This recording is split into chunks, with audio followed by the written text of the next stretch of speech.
Ladies and gentlemen, the secret word tonight is smile. S-M-I-L-E. Really? Where did you learn to spell like that, Fenneman? It was easy. You'll bet your life.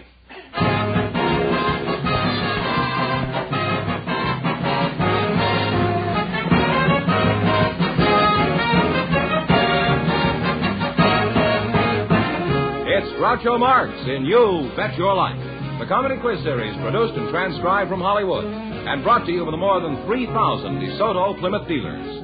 The dealers who bring you America's most talked-about car, the distinguished 1953 DeSoto and the exciting Plymouth. See them both at your DeSoto Plymouth dealers. And now, here he is, the one, the only... You can do better than that. Oh, that's me.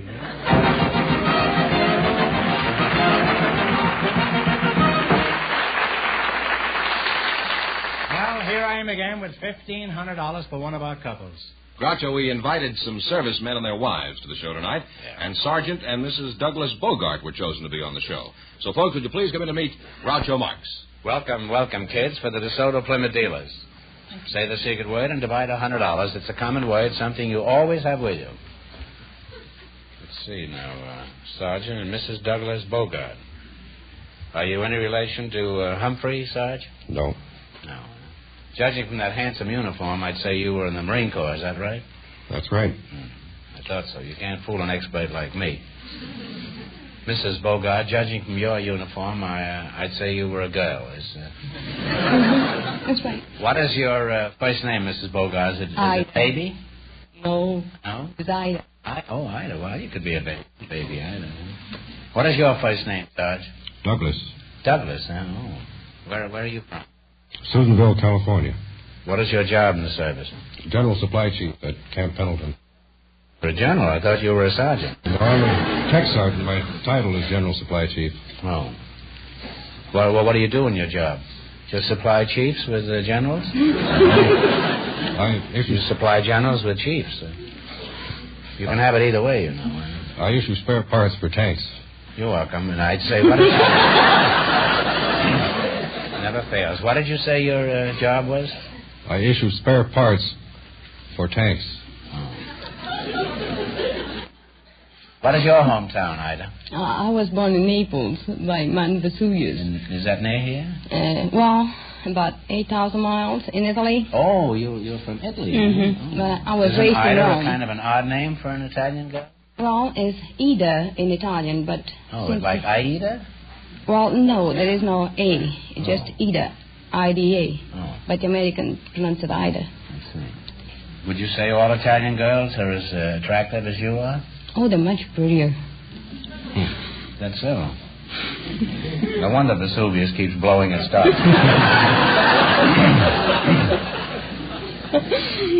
Sarge, how did you meet Ida? And don't leave out any of the details.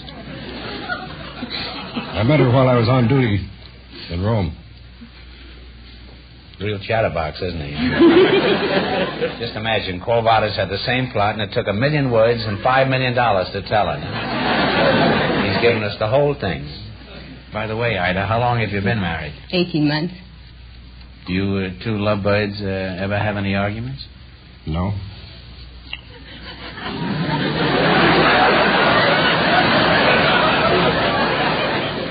If they ever have an argument, she's going to have to talk to herself. Huh?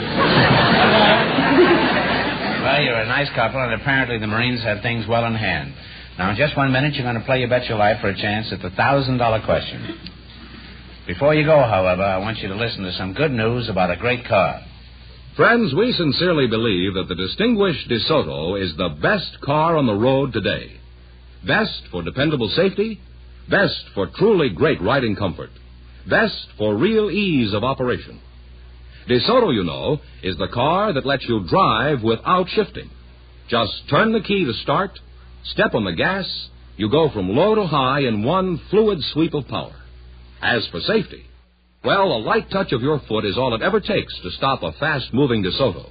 Because DeSoto Power Brakes do 50% of the work for you. And Oriflow shock absorbers ease you over the bumps gently as a feather. But, friends, the best way to test the great DeSoto is to drive it yourself. Go to your neighborhood DeSoto Plymouth dealer tomorrow and take the wheel behind the mighty 160-horsepower DeSoto Fire Dome 8 or the brilliant Power Master 6. Both great cars let you drive without The day's now to try the world's finest carbide. The distinguished new DeSoto. And remember, the dealers who sell the distinguished DeSoto also sell the beautiful Plymouth, first truly balanced car in the low-price field.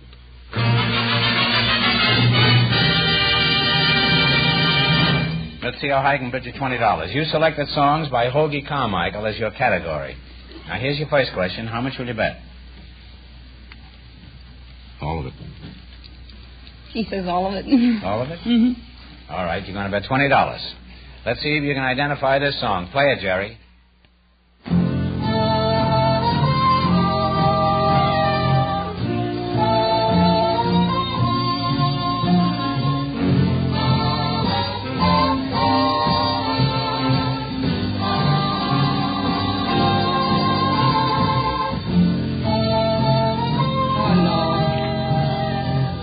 If you don't know, take a guess.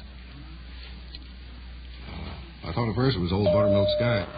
It isn't. Oh, It's Old Rocking Chair. I'm sorry. oh, the old looking chair will get me? Well, that's a I shame. don't know. I'm sorry, but nobody leaves here broke. I'll give you one more question. Who At was least there you in the split Grand $25, huh? Yeah. Now, this is a pretty tough one. This isn't Grant's tune tonight. Now, listen very carefully. Who wrote the autobiography of Benjamin Franklin? Benjamin Franklin. You're absolutely right. I didn't know that one.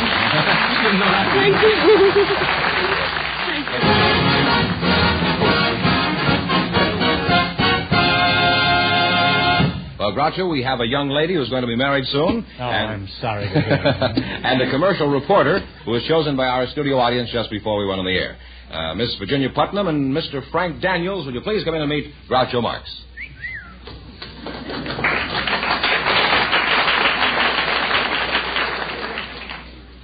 Each year they're getting prettier, and each year I'm getting older. Well, welcome to You Bet Your Life. Say the secret word and you'll divide $100. It's a common word, something you always have with you.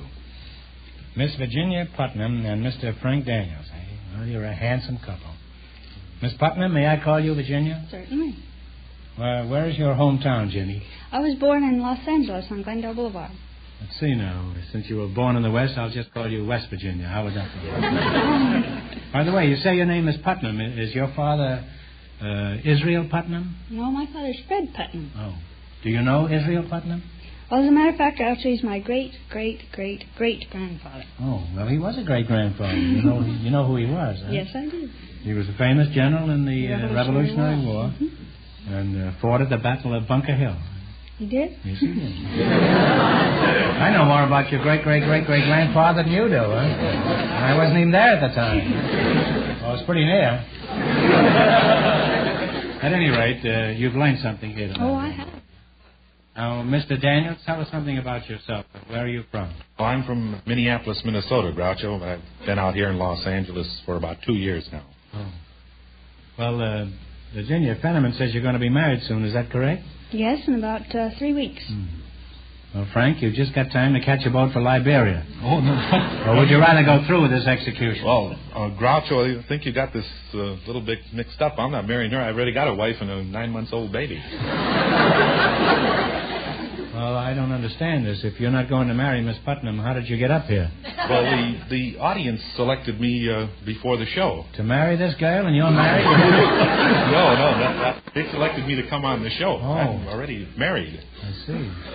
Well, they had something like that in Arizona or New Mexico not long ago. I didn't know we were going to have that on our show here. What sort of work do you do, Frank? I'm a commercial reporter, Groucho. Oh, well, let's hear you report the commercials on this show. We could use something after Fenneman. What is a commercial reporter? Well, actually, I'm a credit investigator. Commercial reporter, indeed. A sneaky way to introduce himself. Who do you work for? I work for Dun & Bradstreet, Groucho. Oh, I know them very well. I've been done by Bradstreet for years. Well, exactly what is Dun & Bradstreet? I often see that name in the Wall Street Journal. Well, Dun & Bradstreet is a mercantile agency that performs a service for its subscribers in the fact that it writes credit reports on businesses so that the subscriber may ship merchandise to a person with some assurance that they will be paid. I see. Well, suppose I want you to check on a company for me. How do you go about it? Well, first you have to tell me the name of the company. Well, it's Dun & Bradstreet. Before you get my money, I want to know how shifty you are.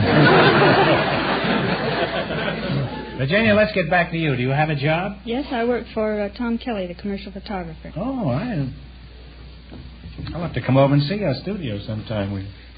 We could go in the dark room and see what develops, huh? That's an old joke, isn't it? Huh? It's very old. You don't have to agree with me quite so quickly. Don't forget, there's a quiz coming up. What sort of work do you do for this photographer, Ginny? Well, I'm a prop girl, and I assist the stylist. Prop girl? You don't look like any prop to me, Virginia. What do you spend most of your time doing? Running around for unusual props, such as live pheasants, or an unusual beer stein, or drapes. Sounds pretty dull, doesn't it? Well, drapes can be pretty interesting. For instance, we got the nice red plushy drape that Marilyn Monroe draped her form across on that famous calendar photo. You did that picture there? Mm-hmm. There was a drape in that picture? Yes, sir.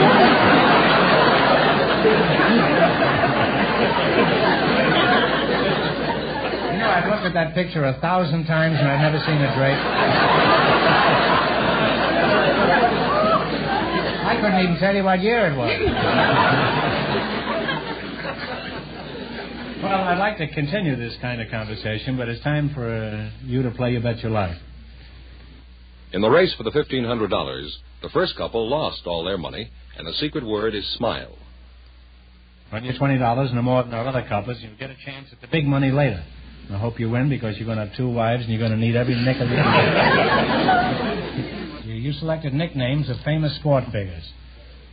Here's your first question. Now, how much will you bet? You have $20 and talk it over and one answer between.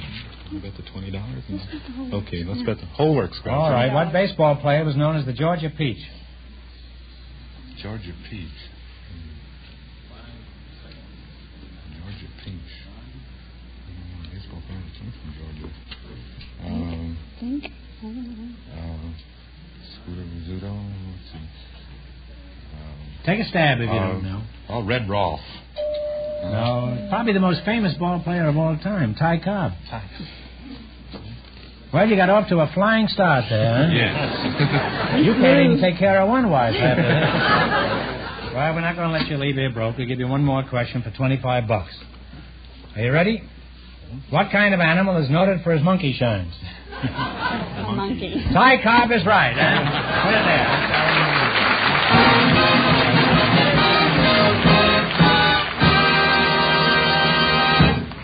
Well, Groucho, just before we went on the air, our studio audience selected a college girl, Doreen Davis. Her partner is a special guest tonight, Judge Leroy Dawson of the Los Angeles Municipal Court. So, folks, would you please come in to meet Groucho Marx?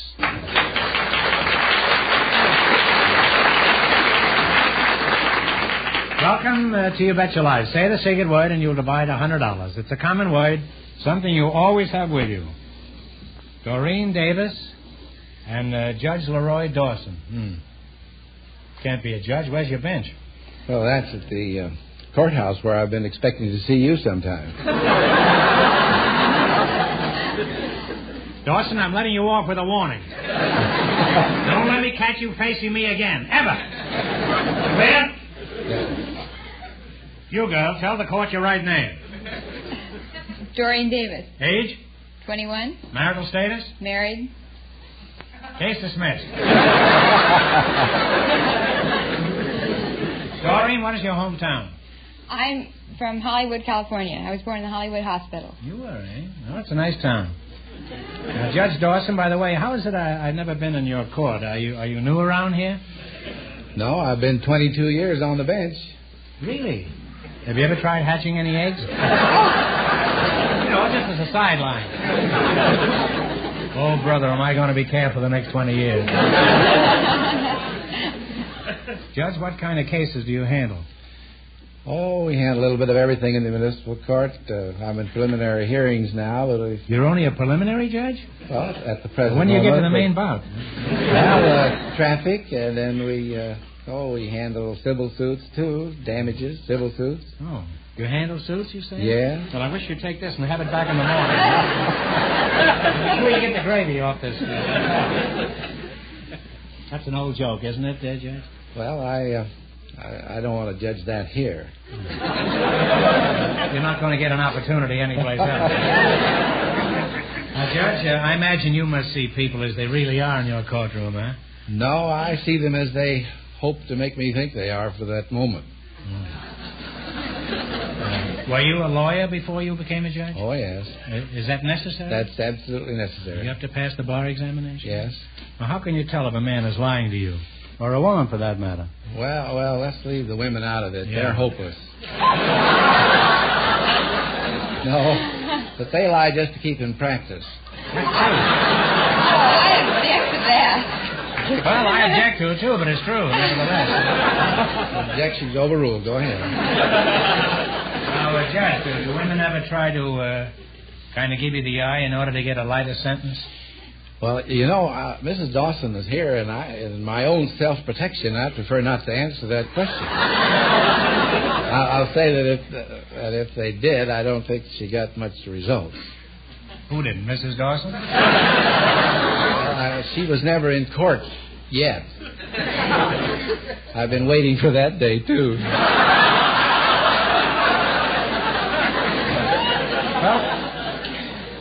Well, Doreen, the judge is pretty cute, isn't he? Sure is. Now, Mr. Fetterman says you're a college student, is that right? Yes, I am. Which college do you attend? I go to UCLA. Uh-huh. And when did you matriculate? Well, I started UCLA in 1949. Uh-huh. And I've been going there ever since. Do you continue to go there indefinitely? It looks that way. Well, you say you're married? Yes, I am. You met your husband in college? Yes, I did. I met him on a blind Are you going to date. raise the family at UCLA, or are you planning on quitting there someday? I guess we'll raise our family there. Oh. I've heard that 97% of you girls at college go there to hook a sucker. Is that true? No, I don't think... No. No? Well, what would you say the percentage is?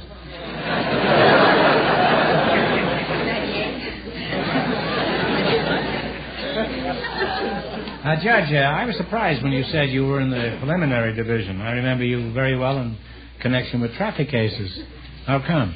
Well, we're subject to transfer by the presiding judge. We work 1 year in traffic, another year in another division.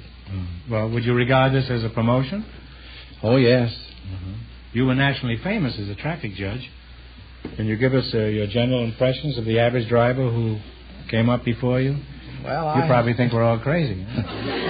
Well, I wouldn't like to say definitely, but there's some... After you watch people drive and then listen to their explanations, you're liable to get that idea. I've learned after listening to about 3,000 or 4,000 customers. That's a nice legal phrase, isn't it? Well, you would think he was running a haberdashery shop. It's a big business. Oh. Last year I had 2,500 customers, and not one of them was satisfied, but we're still doing business.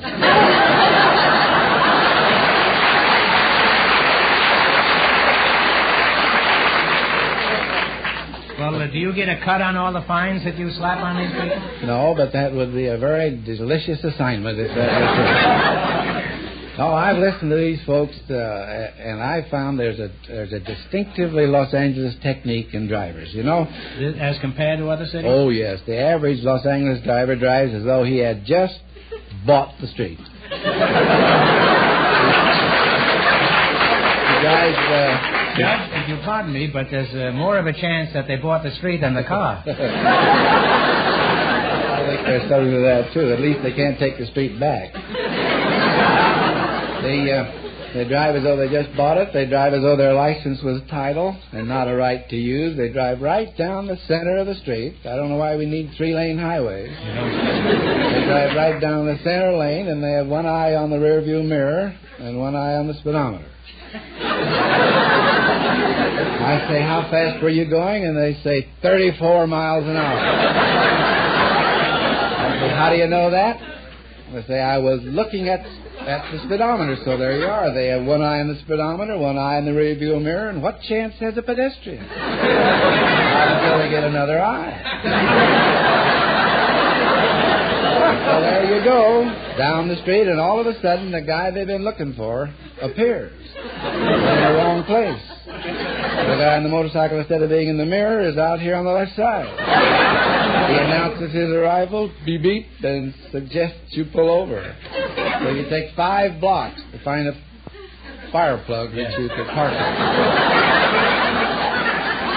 And, well, then they come on to court, and I say, come on up here. And I say, you're charged with doing this, read whatever it says. And they say, guilty, Your Honor, but.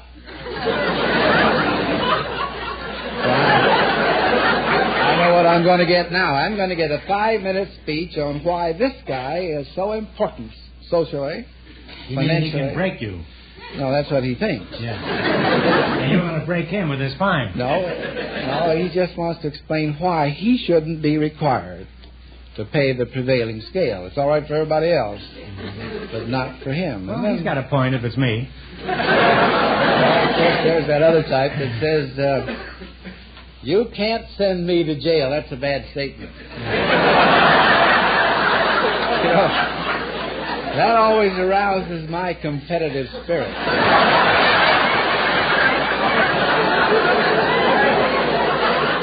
Hey, Judge, have you ever thought of going into vaudeville with this money?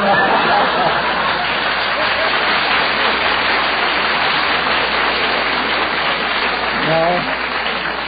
Now, there's one question I have to ask you, because I hear this question frequently. I hate to interrupt this. Well, that's this all right. is real humorous and good. But is a motorcycle policeman obliged to bring in so many people every day? No, they don't get a percentage. No, I don't mean that. There's some kind of a theory or rumor that a motorcycle policeman is obliged to bring in so many customers, as you call them, every day. Well, I don't think they are. Of course, I've heard that rumor, too, but... It's not true. I don't think it is. There is no necessity for a quota. I think it's difficult to keep from bringing in more. Well, Judge, I've been kidding you, but I want you to know we all respect you for your outstanding work as a jurist, and I mean that from the bottom of my heart. And if I ever have to appear in your court, it'll take 6 men to carry me in. And a straitjacket. Now it's time to play You Bet Your Life for a chance at the big money. And you're a pretty smart cookie. You ought to do pretty well up here, Judge. In the race for the $1,500, our first 2 couples lost all their money.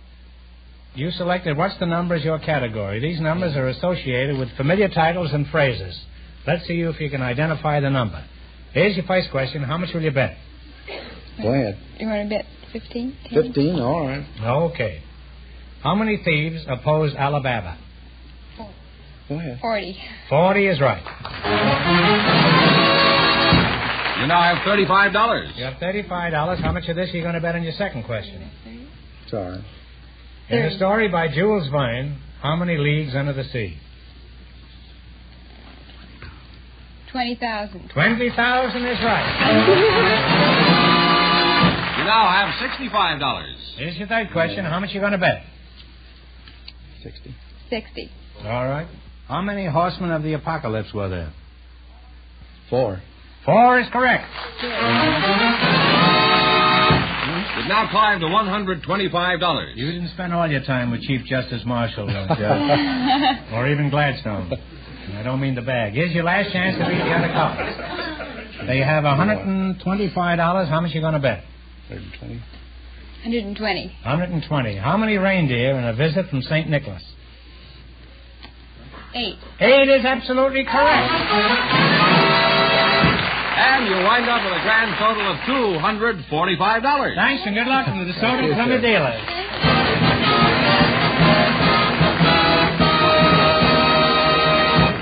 And that means that Judge Dawson and the college girl will get a chance in just 1 minute at the DeSoto Plymouth $1,500 question.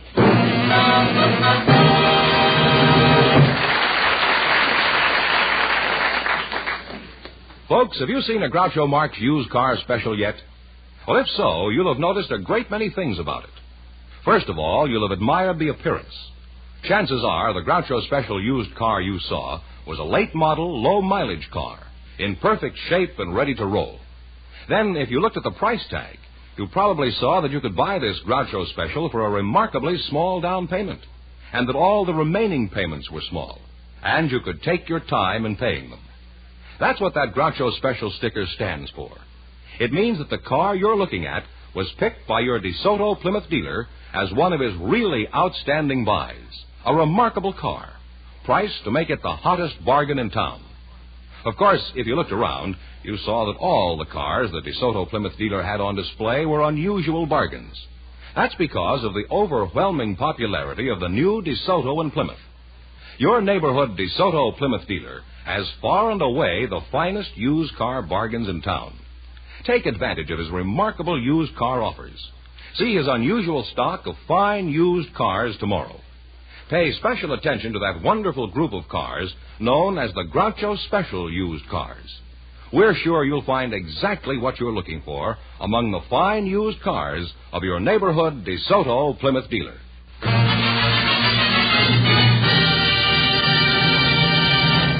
Now, Groucho, here's our winning couple, Judge Dawson and the college girl, all set for the DeSoto Plymouth $1,500 question. Here we go for $1,500. I'll give you 15 seconds to decide on a single answer between you. Think carefully, and please no help from the audience. Here it is. One of the 7 wonders of the ancient world was the one built by Nebuchadnezzar to please his Persian queen. For $1,500, what was this great wonder called? You have 15 seconds. Now talk it over.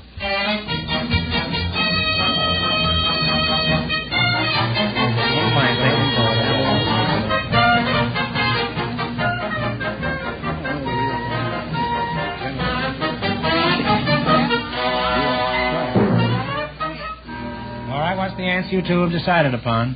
The Hanging Gardens of Babylon. That is absolutely correct.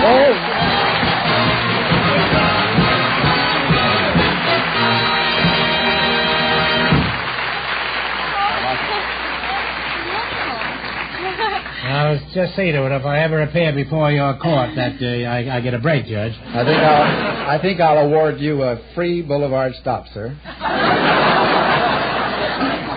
Well, you win $1,500. How much in the quiz, Judge? $245 in the quiz. $1,745. What are you going to do with all that money? I can't believe it. Well, if you don't believe it, we won't give it to you. That'll take care of that problem. Well, thanks to both of you, and congratulations on the more than 3,000 DeSoto Plymouth dealers from coast to coast. You bet your life.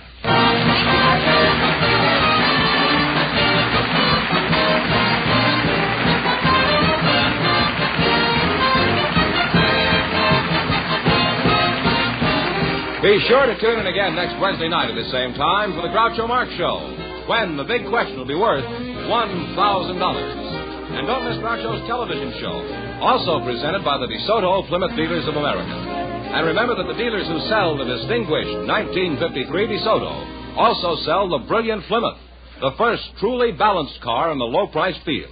DeSoto, Plymouth, 2 great cars. Both products of the Chrysler Corporation. And when you drive in, tell them Groucho sent you. Good night, folks, and remember, just be sure to see the distinguished new DeSoto.